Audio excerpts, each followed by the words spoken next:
I would like to thank you so much for being engaged today, and I'd like to hand over to Pamela to make the closing remarks.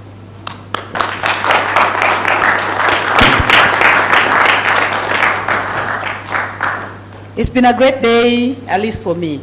I don't know what about you. How was it? Right. I'm always humbled when I come back to my beautiful continent. I'm a proud product of the continent. And to meet you and to connect with you, I told you I have a big network of real good names there, and I would like to keep that as well with you. So for this time, I think I can tell you that I feel that we've achieved the goal. I want to bring you here and to share knowledge with each other. I'm going to be here for 3 weeks, 2 weeks of training with my co-facilitator. We are running the Health Supply Chain Management course starting from Monday to Friday. And you can ask yourself, why did we create another course when there are courses that exist there? I can tell you I'm a practitioner. I have sampled all the courses out there, and I saw where the gap was, because when I went to Cranfield, one first question that I was asked was, what contribution was I going to make, and what was the gap? So I have learned to only identify the gap and to fill the gap.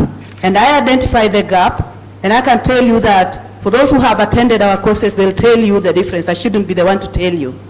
And all those people who have come back to our training have been referred by those who attended our training. And so we are looking forward for one busy week of health supply chain management, which takes it beyond the technical, functional supply chain of warehousing, transport, distribution. You know that. We immerse you in another way of looking at supply chain from a program point of view, and adding the seventh, the seventh right, which is the right intervention. In week 2, we are looking at supply chain capacity development. Now, what does that mean? Supply chain capacity development is all about how do you move away from operational day-to-day supply chain management and strengthen a broken or improve a weak national health supply chain from the central to zonal to facility level, so that people find medicine when they go there. And positioning supply chain within the World Health Organization 6 building blocks. And so that takes us beyond operational into supply chain system strengthening within the health system strengthening. That's the supply chain capacity development course, which will be running on week 2. There's still room to apply. I know it's short notice, but we can look at better rates for you and for you to be able to take advantage of our coming, bringing the training to your doorstep. And everything will only happen when there's leadership.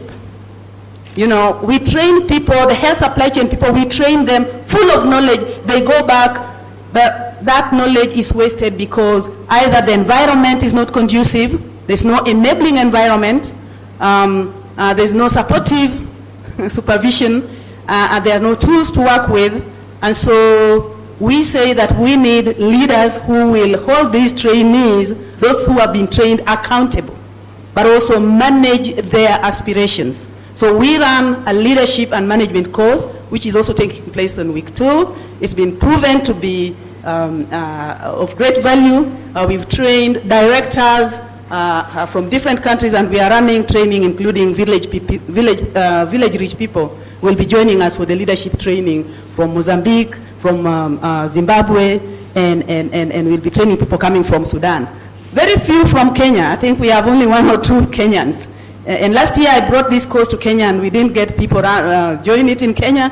So we moved on to Dubai, we went to Bangkok, we went to Arusha, Tanzania, and we went to Oxford, and people still came in numbers.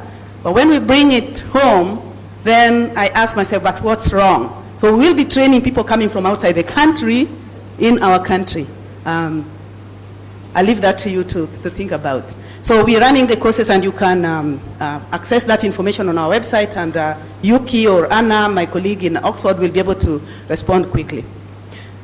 And last but not least, and without too much ado, it's just a great, great pleasure to really give my special thanks to all of you participants, all those who have spoken, shared their knowledge with us, but above all, our sponsors, PSA and UPS.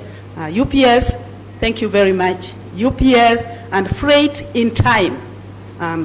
You are magical, and I think you understand why you are in that business, and you make things happen, and I hope that we continue that relationship, and with many more who can join us to work together, to collaborate, because the issues of our world are so huge. I said, no one country, no one government, no one organization, or a super supply chain specialist can resolve. We need each other, because no one is an island. So thank you again very, very much from the bottom of my heart.